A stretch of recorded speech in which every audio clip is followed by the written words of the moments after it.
What is going on, everybody? Non here, and I am a little late for this week's distribution update. I apologize. I was in an airport all day yesterday, so I am just getting around to doing this. And before I start, I do want to make a quick comment.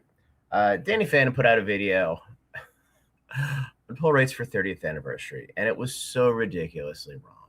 It was pretty irresponsible. I don't even know how he accumulated them. It was just two dudes looking at fucking whatnot, rips, I guess. But he estimated the blue green rare pull rate to be 1 in 600 or 465 or whatever. And for any of you guys who can do the math, there have been about 10 streamers ripping these for over a month now. Now, if the pull rate was 1 in 465 packs, there would be 50 videos of these cards out there, and we just had the third one spoiled. So I just want to point out the pull rate is 1 in 10,000. That is a pull rate from the factory. And most of these PokeTubers, they just don't have any clue. They make shit up. So anyway, let's get into this week's distribution update.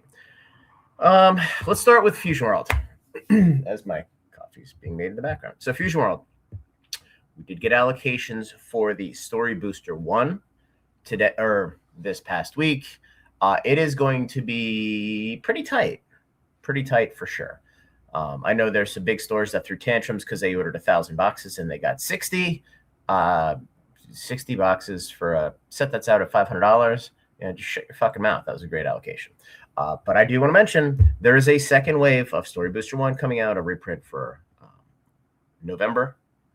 And it is specifically to support PhD and Southern Hobby as they roll out Bandai games. So the box prices are going to be really expensive, but there is more coming.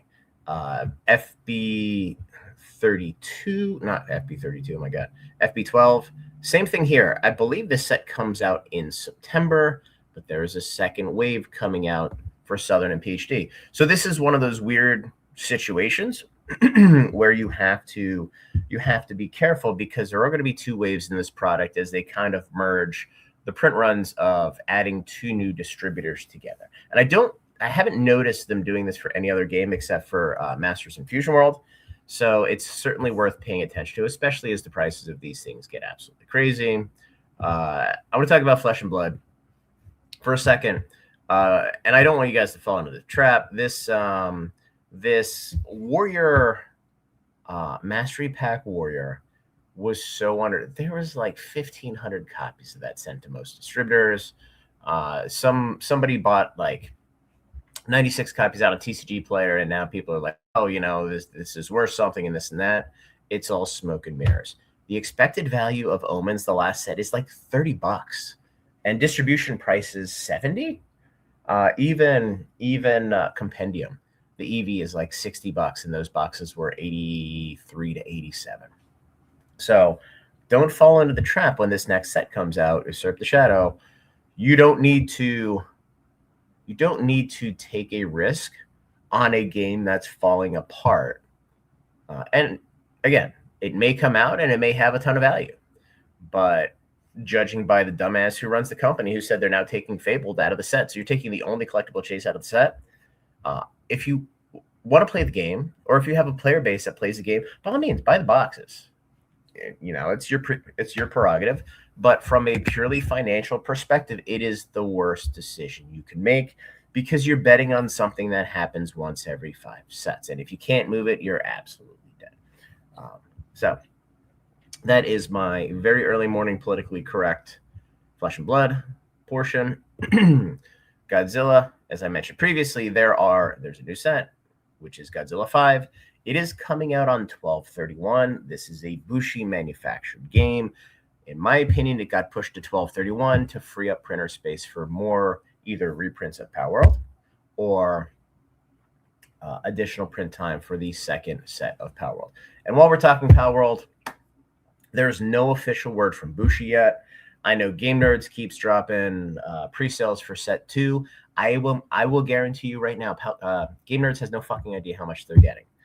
It is so over-ordered everywhere that distributors are going to get allocated heavily, and the stores are going to get allocated Probably worse than any of us have seen on a game in a very, very long time, because everybody and their brother has has ordered the game, and it's just simple supply and demand.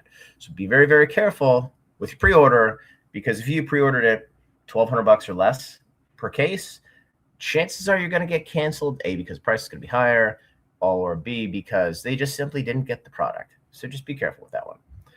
Gundam, the hottest game on the planet right now. I don't give a shit what you say. The second wave of GDO5, which is the anniversary set, came out. The boxes are still above $200. Every now and then you'll have somebody list at $199 plus like $25 of shipping or $24.99. But it's absolutely on fire.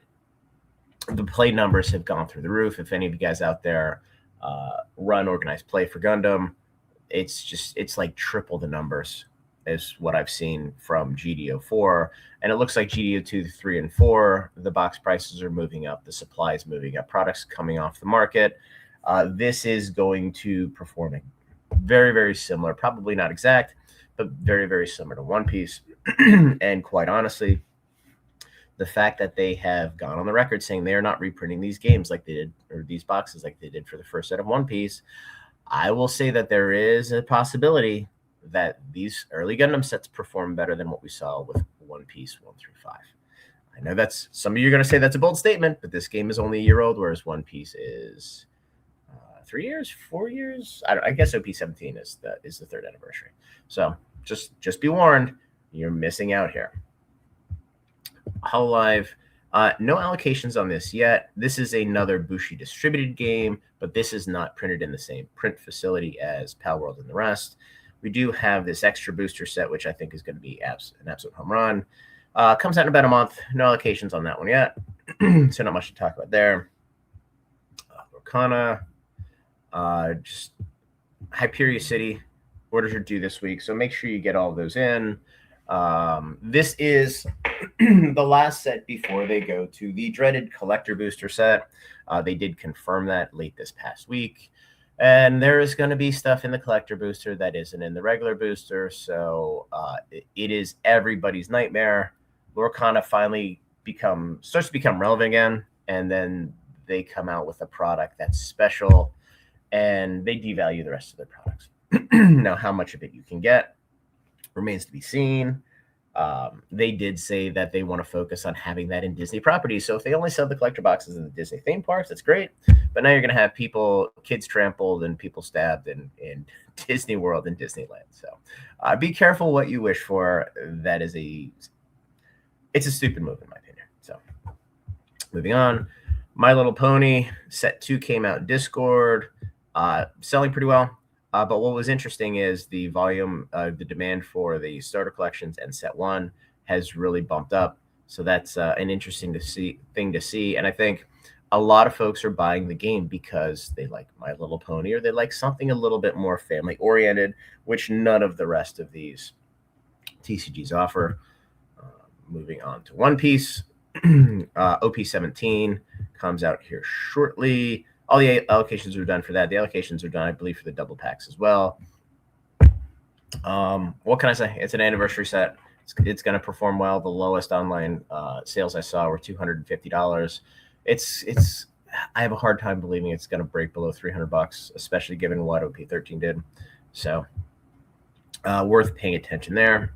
Then we have the starter decks coming out within a month, and then we have the extra booster coming out October. So this EBO5, this is the heroine extra booster slot. The year before was, I got EBO2. I can see the box, like the strongest warriors or bravest. I don't know, some bullshit. But it's going to be a banger as well. Let's see. Let's talk Riftbound. So Riftbound, this is important. So some of the distributors have started to get their reprint of Origins and Spirit Forged. It seems like they are spacing out the cadence on how they are delivering the product to distributors as to not dump the market all at once, which seems like they've leveled up from a very, very deep level of retardation where, oh, we got boxes, let's just sell them to everybody. at least it seems like they're starting to phase the product to distribution. One of the distributors did get a large restock of Wave 2 of Vendetta, so that is coming. So as of right now, about $75,000 of origins. These are my numbers, back of the napkin math. It may or may not be reality. 25,000 boxes of Spirit Forged. And Vendetta, I assume Wave 2 is going to be about the size of Wave 1. I could be wrong. I don't have much information on that. But be warned, these boxes that are 150, they're going to go backwards yet again. And we have no idea what these guys' reprint policy is. You know, my fear is as long as they see the booster box price over 150, it gives them a license to print boxes and make money. And at the end of the day, they don't give a fuck about you or me. They give a fuck about making money. Let's see. I can't believe they haven't taken Sorcery down. No Sorcery set this year. Shocking. I think I said that from the start. It would be a 2027 event because they're about 15 months best case between sets. UA, absolutely on fire again. For those of you who haven't seen, Slime is going through the roof. Zero Starting Life on Another World, that is coming out in a couple weeks. No allocations on that yet. But we just got Chainsaw Man, which is the dumbest IP on the planet. Those boxes are like $170 to $200. Inuyasha just came out. The sell-through on those boxes is through the roof. They're $125. All of a sudden, this is doing well. People are knocking on the door of the LGS and they want to play. So this is your weekly reminder that when the prices of boxes go up, not only do people want the boxes, but people want to play the game because they're holding value in their hands. So any of you fucking idiot game distributors out there or game producers, just keep that in mind. Don't do what UVS is doing, where you print it to the ground. Don't do what Flesh and Blood is doing, where they don't put any value in the boxes. Don't do what Lorana is doing, is make a special item that's going to redirect spend from the item where you fucking need to spend, because now the box prices are the boxes are sought after, and snatch defeat from the jaws of victory. That is how you fuck your game up, and we've seen the playbook. All you have to do is pay attention. Weiss, the worst news I saw last week, and it doesn't look like it's on here yet, but they are soliciting for a reprint of Azure Lane 2. That is the silver border, which is very, very, very saddening to me because the gold border is finally getting up to $70 a box, but the sell-through rate on those it's pretty bleak. It's like 60, 70 boxes a week, just on TCG Player. But quite honestly, it was a set we didn't really need. But it does look like Azure Lane Volume 3 is coming out in December, at least in Japanese. I have not seen confirmation in English yet. And then obviously we have Nikki Volume 2, which is going to be banger. If you want this set and you haven't ordered it yet, I highly recommend you buy it at release, because you're going to have a bunch of broke-ass Timmy stores that just dump it on the market. And then Yu-Gi-Oh! I've been meaning to do a video on Yu-Gi-Oh! So the problem with Yu-Gi-Oh!, the challenge with Yu-Gi-Oh!, whatever you want to call it, for the last three-ish years, is the collectors are gone to some extent. The investors are long gone. And boxes, the common thought process with Yu-Gi-Oh! Is when the set comes out, it just goes down. And once it's out, because there's so many products that come out, they just disappear. I am telling you, with this Magnificent Monsters display, and these prices are still holding around $40 a box. That's for 3 packs with serialized cards. And the serialized cards in Japanese are selling for well over 5 figures. I think Dark Magician serialized is like 50 to 70 grand. As long as the value of the serialized cards is a 5-figure number, and there are multiple in a box, they're going to become a collector item. They're going to become an investor item, and nobody sees it coming. People are looking at this set as it's just another gimmick. Yu-Gi-Oh's dead, and that is the furthest thing from the truth. I will tell you, Yu-Gi-Oh wasn't something that we've had covered or had purchased in the past just because nobody wanted it. We've been buying a couple hundred boxes of every set to work through spend because of sets like this, Magnificent Maestros. And again, here they specify 10 bucks. I do want to mention the 10 bucks case is the English print. The 12 bucks case is a European print. So you will see both on eBay, but just know 10 boxes is American, 12 boxes is European. So these boxes could very well go to $50, $60, $70. Nobody's going to bat an eye at that, because when you can pull multiple $10,000+ cards, everybody's going to gamble. And these were heavily allocated. And these will all be heavily allocated from distribution, because there's only so much they're printing. Now they could get out of hand and they could do a reprint with a silver signature, which would be, that would be the death blow to Yu-Gi-Oh! If they did that, they'd be dead. At least so near to the first couple sets. But you need to pay attention to this, because these two sets are going to perform extremely well. And that is why there's so much money out there looking for something to buy that, quite honestly, is better than Pokemon right now. And it's going to Magic and Gundam. The money continues to stay in One Piece. Union Arena is tiny. Dragon Ball's tiny. But this is an opportunity where the print runs are fairly large, where you can park money, and there is a sizable opportunity. So moving on. Oh, we'll hit Pokemon real quick. I just went on my Danny Phantom rant. I mean, I feel bad for the dude, because he doesn't look at anything critically, and he seems like a really nice guy. But that video is just fucking retarded. Like, there's absolutely no fucking way any of that math is anywhere close to reality, and he should have actually been embarrassed to put that video out, at least to that number. Like, you can't gauge print runs based on the clips that you see on fucking Whatnot. And it's so stupid. Like, that whole concept is just pure garbage. So, 30th anniversary, it is coming soon. It is coming very, very soon. Reminder that they are not shipping 30th anniversary to us stores until the day before release. So we're either going to get it on Wednesday, the release day, or we're going to get it the day after. So if you bought this and you pre-ordered, you're not getting it for release. So it is what it is. But again, these packs with the RGB, it's not Ruth Bader Ginsburg. It's Ruth Ginsburg. There you go. It just cracks me up every time. It helps me remember what sequence the letters go in. These packs, if you look at Prismatic Evolutions, the lowest the packs went. And these were unsearched, or these were searched garbage packs, dead packs, no god packs, was basically $8.60. Ascended Heroes, it was $11.60 ballpark. 30th anniversary, if we see anything in the 13s, it's a screaming buy. I have a hard time believing unsearched packs, and quite honestly, none of the packs should be able to be searched as of now, because they've made a concerted effort. That's why all the cards in the packs are foil. They should be non-weighable, unweighable, whatever you would call it. I have a hard time believing the packs are going to be anywhere south of $14 for an extended period of time, because the value of these super hyper chase cards is through the roof. You have the 3 Mews, you have the classic collection, you have all of the SIRs, you have all the Pikachus. There's absolutely so much insane value in this set. It's gonna do well.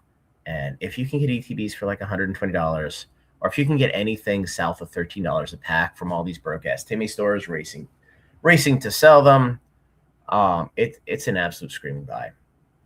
And there's not more 30th anniversary being printed after this print wave is over. Now, granted, the print wave is going for another 3 months, but they are way behind, and there's going to be so much value in this set. Plus, all of the money is going to be focused on this set, because once Destin Rivals ETBs hit sub $90, everybody's going to want for 30th. And the rest of that stuff is just going to sit there and it's going to languish, because it is less shiny and less sexy than this set. That being said, with Destined, we did start to get our first shipments of ETBs from distribution. I have only heard from 3 distributors. Trying to think. 3 distributors are all I've heard from allocation now. 3, 4. 3 pre-allocated.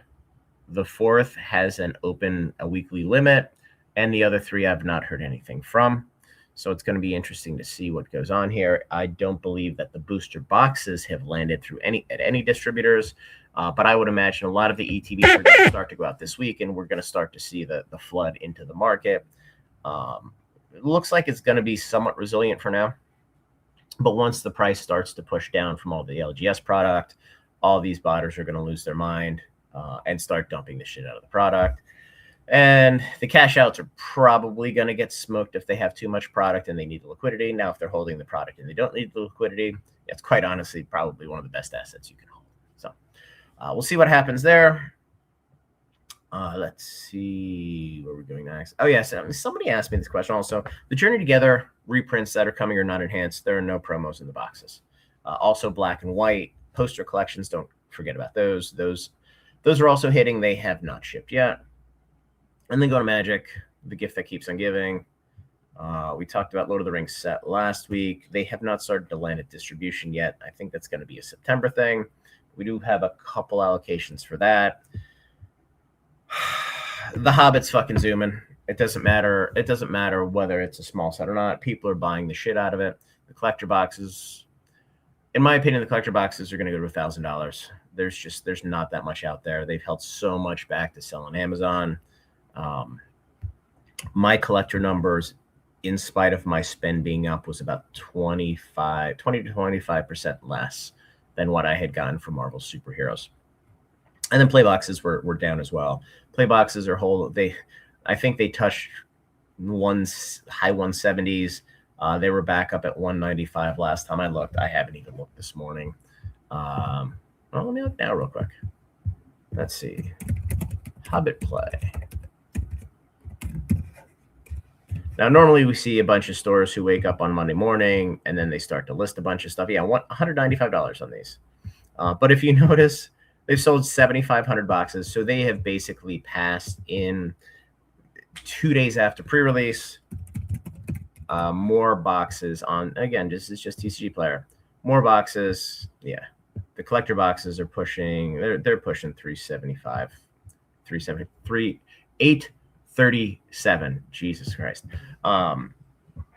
They're going crazy. They're selling like crazy. I don't think anything's going to stop the set from continuing to run up. I've not heard anything about a second wave. I did hear rumblings of potentially more draft nights coming out, but nothing on the play side. So that is very interesting. Other than that, not a whole lot going on. Reality Fracture, the play numbers are tight again. Looks like the rest of the SKUs are about the same. The Commander decks looks like it's about the same as what we got for Turtles with the single deck, which if you've looked at the Turtles Commander deck lately, it's absolutely going parabolic because there's not that much out there anymore. Let me see. I just want to check this one. Yeah, $64. Again, those were $150, $155 from distribution. And, we're $64. And quite honestly, there's 396 listed. And in the last month, there have been 307 sold. So these are going to go parabolic. It's going to do the same thing that every Commander display does. They dry up, and then all of a sudden they go straight up. Haven't heard much about Star Trek. If you guys hadn't seen, it looks like not only do they have the on-card autos, they also have the Klingon language, fake made-up language cards. So they're putting all of the good treatments from the past into the set. Obviously, we're going to have Surge Foils because we have Collector Commanders. The other thing I want to talk about, and this is going to be really, really interesting, specifically for Magic into 2027, as the Millennium Print Group facility starts to open at some point in 2027, Wizards has contracted with Millennium to start printing a lot more of their products. My guess is they're going to start printing the Commander deck reprints there, the secret layers there. They're going to try to take as much demand off of Cardamundi as they can, and just like Cardamundi, print the play boxes and the collector boxes. That's just my theory right now. It remains to be seen, but I do know that Millennium Millennium is ramping up how much product they're printing for Wizards of the Coast, which I don't think is something they did much of in the past. So, anyway, guys, like video, subscribe to the Discord, and we'll talk. Kind of busy week this week. Probably not a whole heck of a lot I can do video wise, but end of the week for sure. So, okay, see you guys.